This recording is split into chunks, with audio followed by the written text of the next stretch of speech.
current leader in the video vote, Talking Heads, and there's still plenty of time to ring in, so please do. We're here till 6 o'clock. It's time to show loads more. I think I ought to warn you also that some of the people who've seen earlier this evening decided to stay around and form what can loosely be described, I suppose, as a group, and this motley assemblage of, I'm sure, vast musical talent will be performing soon, so you've been warned. Now, Phil Collins released his first single back in 1981, first solo single, and he went straight to the top of the charts, and he hasn't looked back since.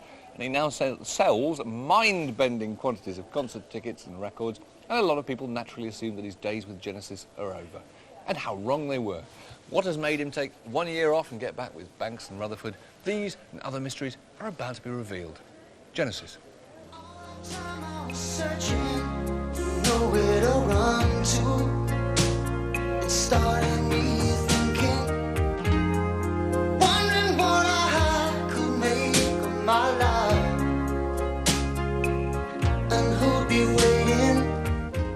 We've all been doing stuff on our own. I think everyone assumes that as soon as you start doing things on your own, that's the end of the band.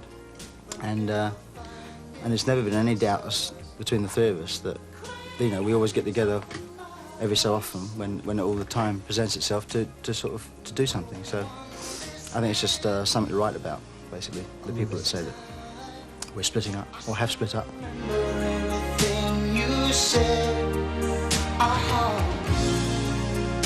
there's so much you promised. How could I ever forget? Working this way, we start with, I don't know, a drum machine just starts playing, or a rhythm or a riff or something. Is that the drum machine over there?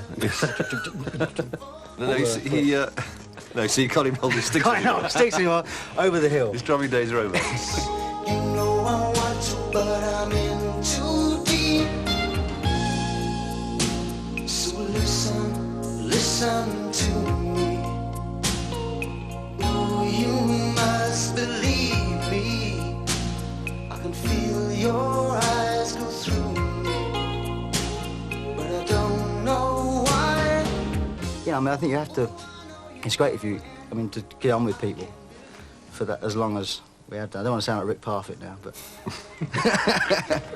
we just keep on rocking, man. You know I love you, but I just can't take this. You know I love you, but I'm playing for keeps. Although I need you, I'm not gonna make this. You know I want to, but I'm in too deep.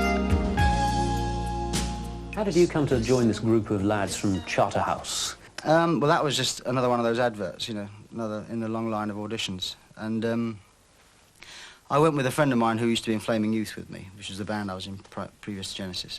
And we went along in his Morris Minor, my drums in the back and his guitar, because they wanted a guitar player as well, and went down to Chobham, which is where Peter's parents live, Peter Gabriel's parents.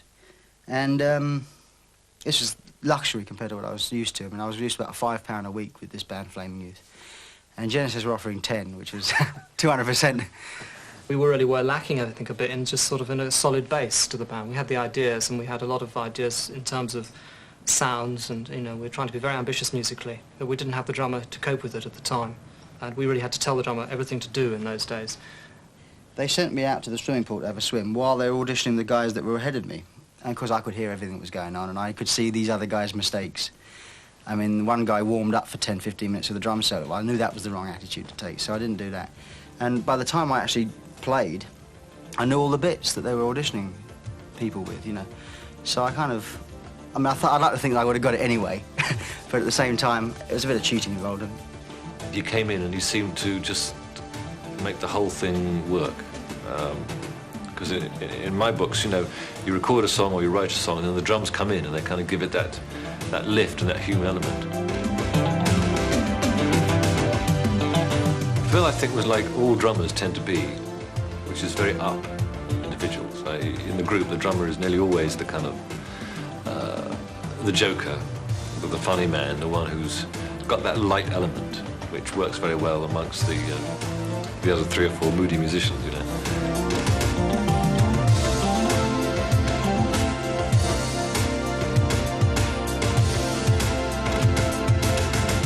I was, I think, welcomed in a way, because I was a refreshing change. You know, that I was class clown. for quite a while when I joined, because, you know, my upbringing from being at a stage school was totally the opposite. Very precocious, anything goes, you know, say what you feel. As opposed to the way Mike and Tony and Peter had been brought up, which was, you know, quite closeted in a way. We were a bit tense, always. You know, I'm quite a tense person, and I remember endless arguments, particularly between Peter and myself. You know, we used to shout at each other all the time, and Phil used to sometimes get very frightened, know what's going on at all. You know, but then he'd sort of find his own kind of niche, and he made it sort of easier. I think it was quite an important addition. I think yes, I think that was probably at that stage was one of the most important things he did. Really, was to sort of keep us a bit sort of saner.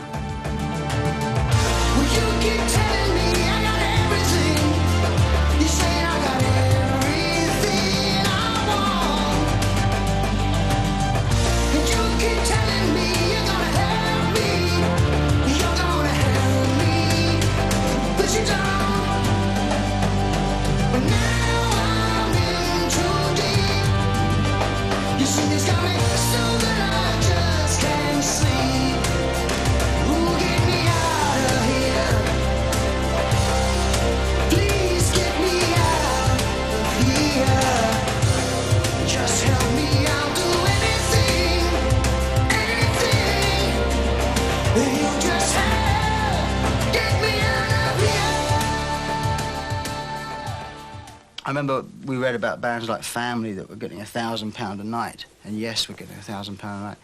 So we knew it could be done, but it didn't take a long time to get going. I mean, actually, the first time the earnings really jumped was when Peter... Well, Supper's Ready, really, in 72, 73, when Peter Gabriel started wearing hats and masks. If you go down to Willow Farm to look for butterflies, flutterbugs, gutterflies, open your eyes, it's full of surprise, everyone lies like the fox on the rocks, and the musical box.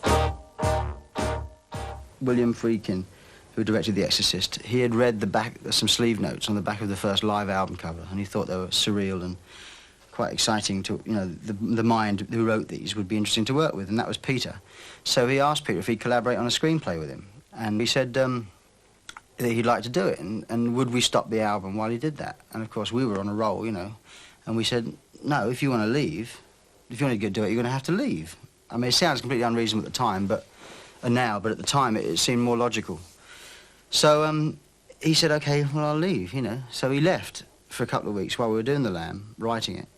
And William Friedkin, I guess, panicked. He said, I don't want to split the band up, you know, I mean, it's only an idea, it might not even work. So Peter came back. I mean, from a musical point of view, the last thing I wanted him to do was to leave, you know. We got on really well, and he was a close friend and everything. But just after that, I think we sort of felt that we were never quite sure how long he was going to be around for and everything. Also on the Lamb Lies Down album, he wanted to write all the lyrics, which he did, which was a sort of new thing. And I think he was getting less and less easy to sing other people's words, which is fair enough. And I think in all senses it was kind of slight relief when he left, although we knew he had an awful lot of problems to overcome in terms of finding a singer and all that, and also the fact that the whole image of the band was totally wrapped up in Peter Gabriel. I think everyone is as important as everyone else. It's the combination of people. And in fact, when Peter left, I think, there was a kind of feeling against him. Suddenly it was like, well, what was he doing? And that was so wrong, because he was very important. We had all agreed to stay together, that we were sort of determined to show people that it was a band, and it wasn't Pete's backing band, you know. So we got together in Acton, Churchfield Road in Acton, and got a rehearsal studio and started writing. And we wrote what was to become A Trick of the Tail, which was, at that time was our best album. We spent the first 3 months trying out singers. And then we suddenly realised that every time he sang the song to show them how to do it, they would do it, and he sounded better than them. So I said, well, let me have a go.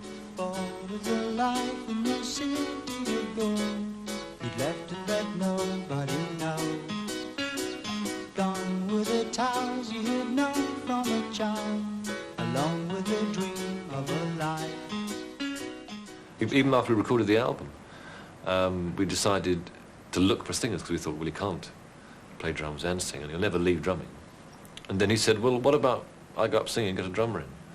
So we said, oh, all right. And we were quite surprised, and it worked.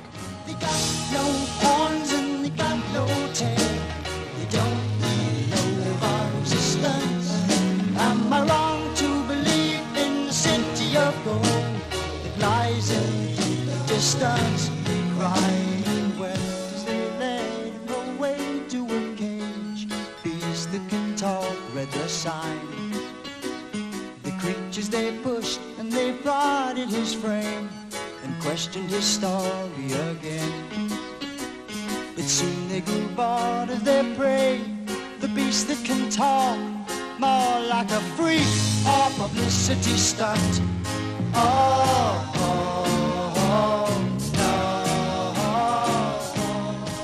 The way it happened was extraordinary because we were doing Seconds Out at the time, mixing Seconds Out. And I was driving into London and I saw him on the street and I said, "Do you want a lift?" Because we were supposed to be mixing the album, you know, we were supposed to all go into the studio. He said, "No, it's all right, I'll call you later." So I got there and Tony and Mike said, "Have you heard?" So I said, "What?" He said, "Steve's left." So I said, "I just saw him," he didn't say anything. Anyway, he called up later and said, "Listen, I thought it was best to tell you on the phone, but, you know, I'm going to leave." So I said, "Oh, OK. All right," and put the phone down. And it was strange. I mean, you know, the way it happened. I mean, if Steve's watching this, I mean, he might feel strange the way I'm talking about it, but it was, by the time these things do happen, that it is better that you get it over and done with. As a three-piece, we found a lot more room to breathe. And it wasn't like we were, you know, we were quite excited to be a three-piece instead of a four-piece. It's just the way it happened, and we just decided to carry on.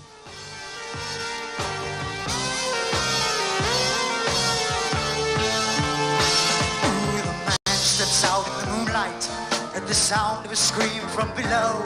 He thinks he is a warrior, so he picks up his sword and goes. From the mouth of the monster, he rescues the maiden fair. Ah, but we know she's a demon, come to lure him to the demon's lair. Through restless foliage, tall trees he leads to a house in a clearing, a place in Happy she calls home.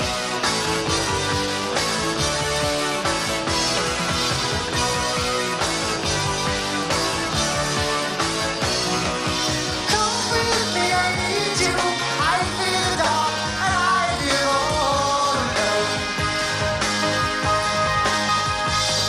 I'll give you wonderful too, and something special I've done if you like.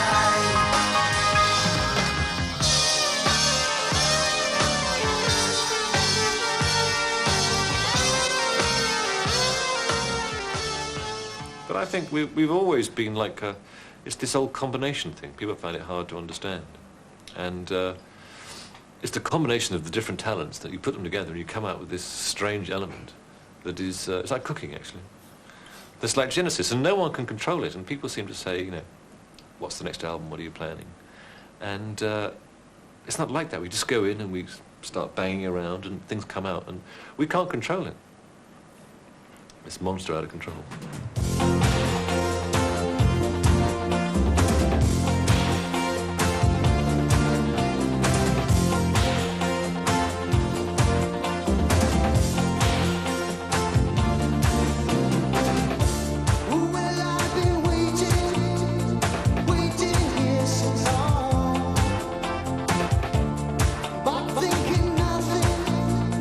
Nothing could go wrong. Well, now I know.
think that what I do on my own is the most important thing. And I think Tony and Mike would probably say the same thing in a way. I mean, because you're responsible for it. It's your baby. And the way my thing started as well, it started off as being such an autobiographical thing that it's such a close thing to me now that is obviously more important. But I like the idea of being able to do anything I really want. I mean, obviously, I suppose everybody would like that, but I'm very fortunate enough to sort of be able to do my own thing and then do the band thing when we decide to come back together again. And people are, fortunately, not knocking on the door, but I mean, there's people that have asked me to produce their albums, which I'm, you know, love to do. There just isn't enough hours in the day, really.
Genesis still have this thing that that none of us can do it on our own.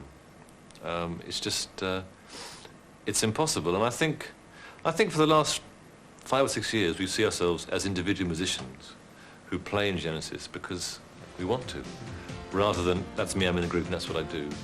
And it's through choice.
You need to have other things to do, which present sort of different kinds of challenges, and to be able to do things in a slightly different kind of way. And also on a solo career, there's different kinds of pressures, but in some ways there's much less pressure because you're not less is expected of you. You know, I can do things a little bit more bizarre, which I enjoy doing.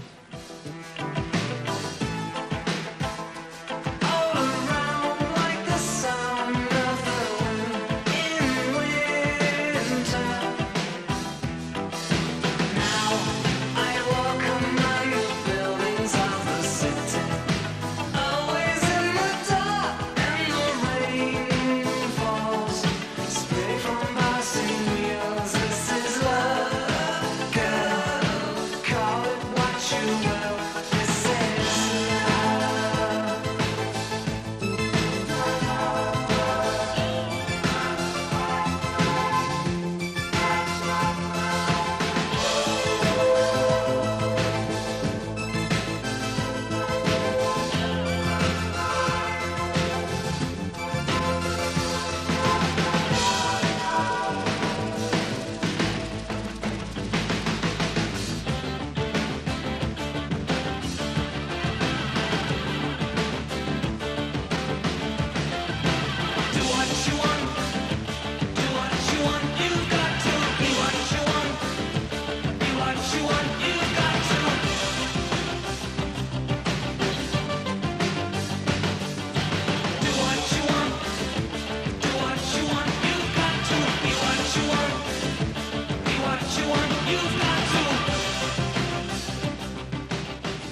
I've seen Mike and Tony come out of themselves in the years that I've known them to be totally different. I mean, you wouldn't recognise them as being the same people that I met in 1970, say. And it's great. I think there is a certain kind of wall that gets built up around you if you go to public school. And not knowing, because I never went, but I mean, I can see it at a distance. And struggling free to break out of what you were made. I mean, sort of bred for an extinct cause, in a way. You know, you go to be an officer and a gentleman, but you come out and people don't want officers and gentlemen. You know, you can't, what do you do? The interesting thing about Phil and Tony is that in the old days we used to have definite roles. Phil would worry about the drums and then the singing, and Tony with the keyboards and me as the drums. And that would be our talent, that was our area. But nowadays, I think as we've matured as musicians, we completely cross over. I mean, one song, someone's adding a fantastic idea on a drum part and they're not the drummer, and vice versa. But the chemistry between the three of us is fantastic. I mean, I have such a great time. I mean, we do a lot of laughing. I mean, you might not get a lot of it on camera, but the vibe in the band is actually very, very light, and it's, you know, we share a lot of the same sense of humour. She seems to have an invisible touch. She seems to have an invisible touch. Yeah. She seems to have an invisible touch. Oh, that was fantastic. Wasn't it fantastic? Great. It was really fantastic. I do think, I've just been looking around today, if you look at musicians and the way the way it works, no one thinks about someone's career. I mean, you know, the idea that jazz musicians and, well, even folk and other musicians, they have a career. And everyone expects them to start off not so good and improve and get better.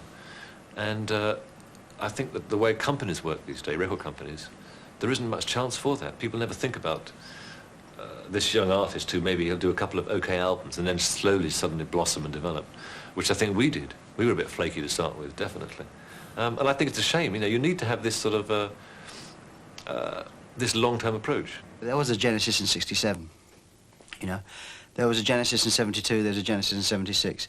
But, you know, you and I, you don't read the same kind of books that you used to read when you were, you know, 15 years ago. You don't dress the same way, you don't listen to the same kind of music, and nor do we. And so we are changing as everybody else is changing. oh, I know you're going, but I can't believe it's the way that you're leaving. It's like we never knew each other at all. It may be my fault. I gave you too many reasons being alone when I didn't want to. I thought you'd always be there. I almost believed you all this time. I still remember everything you said. There's so much you promised. How could I ever forget? Listen, you know I love you, but I just can't take this. You know I love you, but I'm playing for keeps. Although I need you, I'm not gonna make this. You know I want to, but I'm in too deep. So listen to me. I can feel your eyes go through me.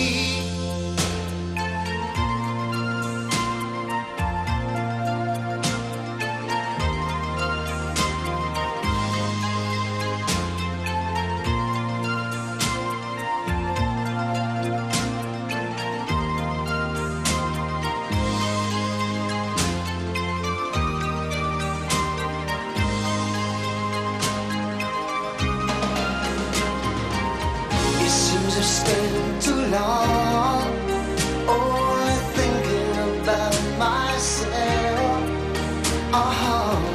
Now I want to spend my life just caring about somebody else. But listen, you know I love you, but